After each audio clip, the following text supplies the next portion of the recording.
The last train had been gone for nearly an hour when Caleb Morgan saw the woman sitting alone beneath the station lamp.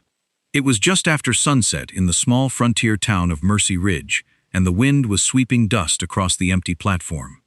Caleb had ridden in from his ranch to collect a crate of supplies, expecting nothing more than a quiet evening and a long ride home. He certainly hadn't expected to find a bride waiting for someone who wasn't coming. She wore a faded traveling coat over a white wedding dress.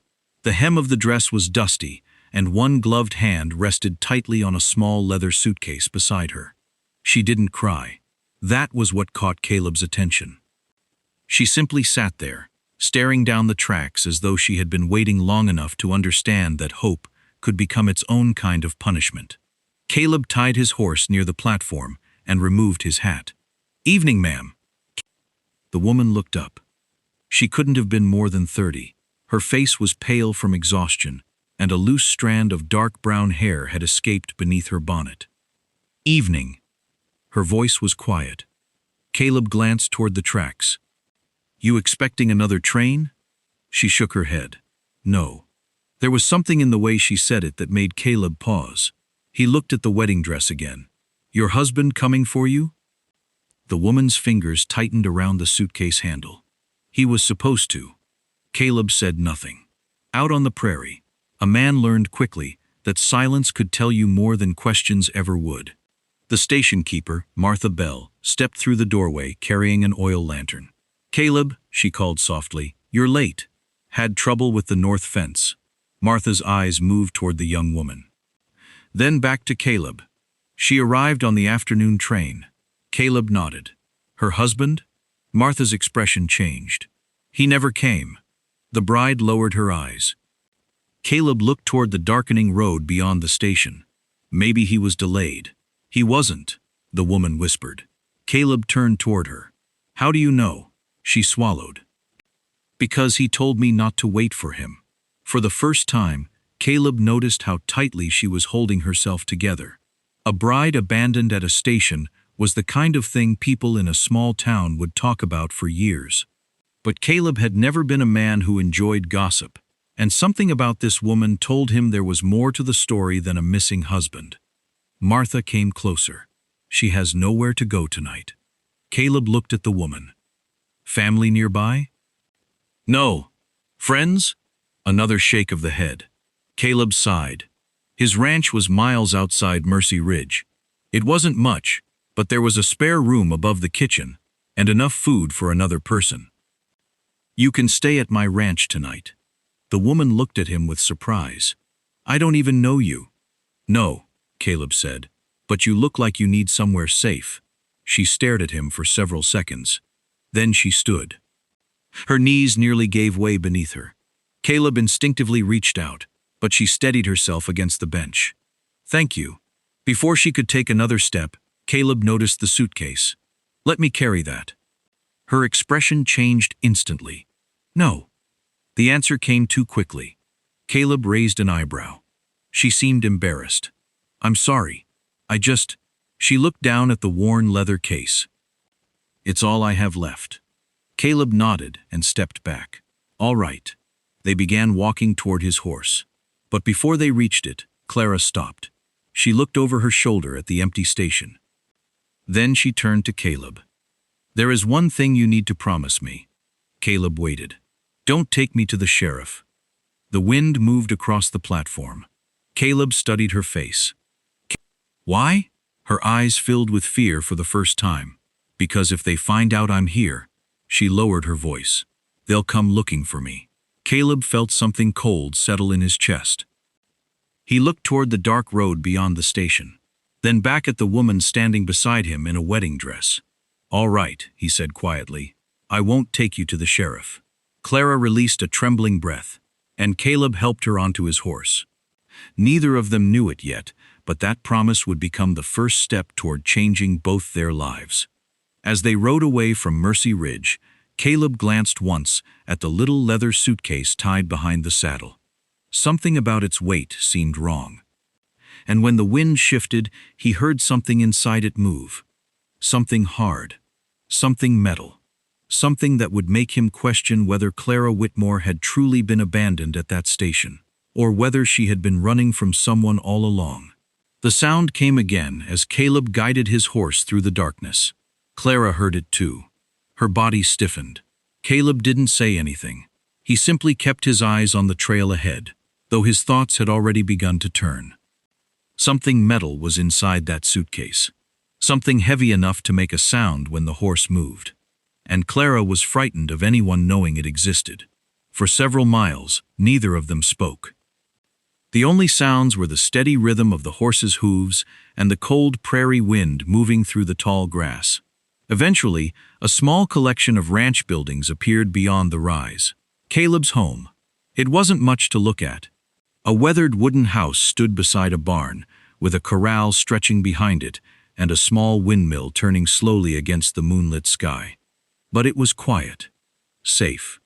At least, that was what Caleb hoped it would be. He helped Clara down from the horse. "You can take the room upstairs," he said. Clara looked toward the house. "You live here alone?" "Mostly." She noticed the hesitation. "What does that mean?" Caleb gave a faint smile. "It means my horse has better manners than most people I've known." For the first time that evening, Clara almost smiled. Almost. Caleb carried her suitcase inside without touching the lock. He set it beside the stairs. Clara immediately moved it closer to herself. He noticed. But again, he said nothing. Martha had packed some bread, beans, and leftover roast before they left town. Caleb warmed everything near the stove, while Clara sat quietly at the wooden table. When he placed a plate in front of her, she stared at it. "You should eat." "I've eaten." Caleb looked at her. "When?" She didn't answer. That was enough. He pushed the plate slightly closer. "You don't have to tell me your story tonight." Clara finally picked up the fork. "But you do have to eat." She took a small bite, then another. And slowly, the tension in her shoulders began to ease. For a while, they sat without speaking. Then Clara said quietly, "My name is Clara Whitmore. I figured. My husband is Thomas." Caleb leaned back. "What happened to him?" Clara's eyes lowered. "We were married 3 days ago." Caleb waited. "He promised he would meet me at Mercy Ridge. But he didn't." "No." "Did he leave you before the train?" Clara shook her head. "He disappeared the night before." Caleb frowned. "Did you report it?" "No." "Why?" She looked toward the window. "Because I was afraid of what would happen if I did." Caleb understood fear. He had lived with his own for years. Was Thomas dangerous? Clara hesitated. "I don't know anymore." That answer stayed with him. Later, after Clara went upstairs, Caleb stepped outside. The moon was high over the ranch. He walked toward the barn and noticed something in the distance. A faint light. Not from his house, not from the barn. It was far beyond the fence line. Someone had a lantern. Caleb reached for the rifle resting beside the barn door. But the light disappeared. He waited. Nothing. The prairie returned to silence. Caleb told himself it had probably been a passing rider. Yet something inside him said otherwise. The next morning, Clara emerged wearing a simple brown dress that Martha had lent her. She looked less like a frightened bride and more like a woman trying to remember who she had been before everything went wrong. Caleb poured her coffee. "Sleep?" "A little." He nodded toward the suitcase. "You want to tell me what's inside?" Her hand stopped halfway to the cup. "No." Caleb didn't push. "You don't owe me an explanation." She looked at him with surprise. "Why are you helping me?" Caleb stared into his coffee. "Maybe because once, somebody helped me when they didn't have to." Clara studied him. "What happened to that person?" Caleb's expression hardened. "They're gone." She understood that the subject was closed.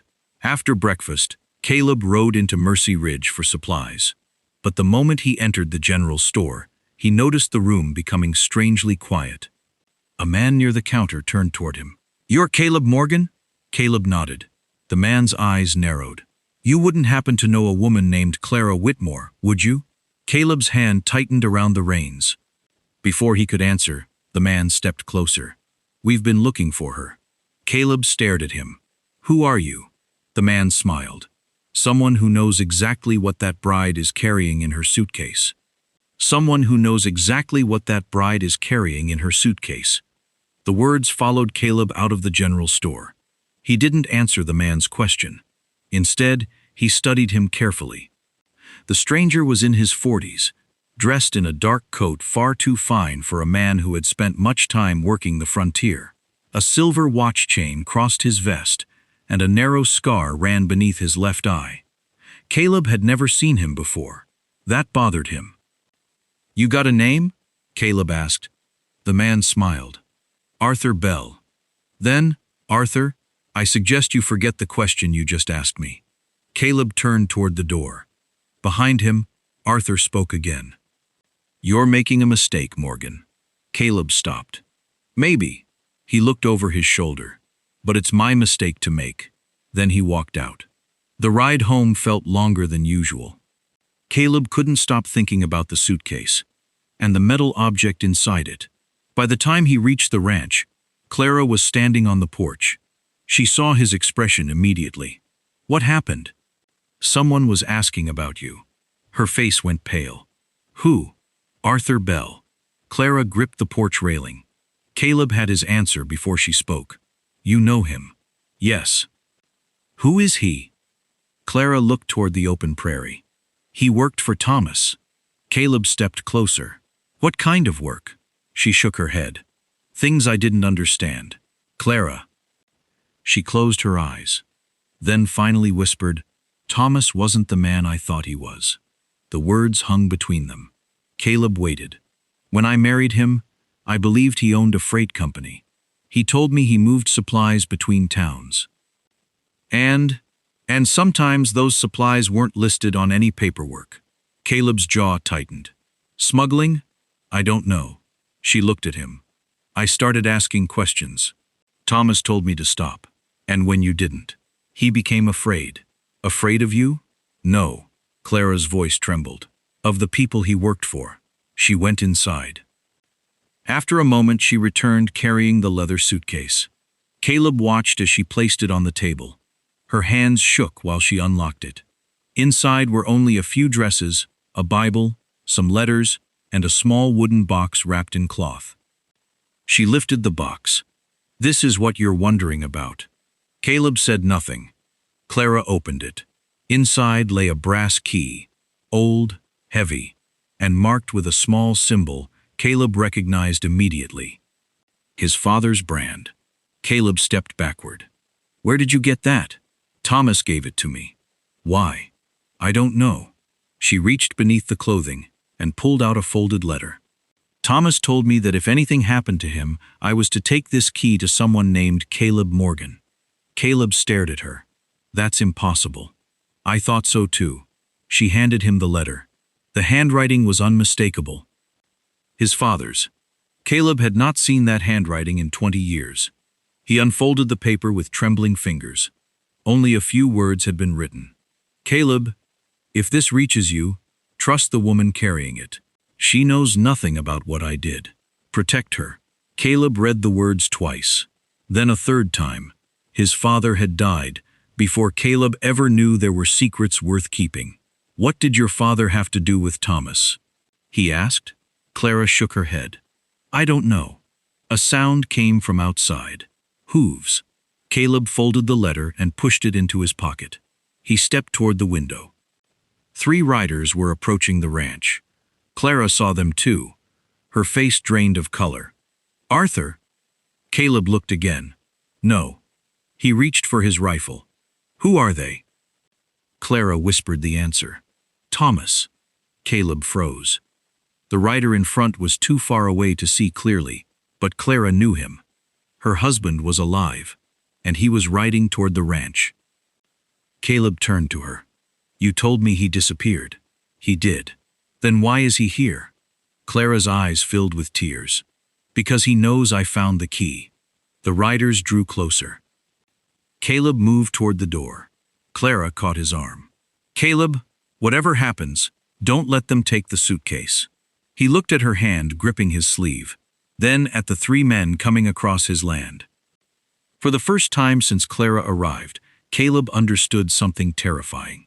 She hadn't been running from a missing husband.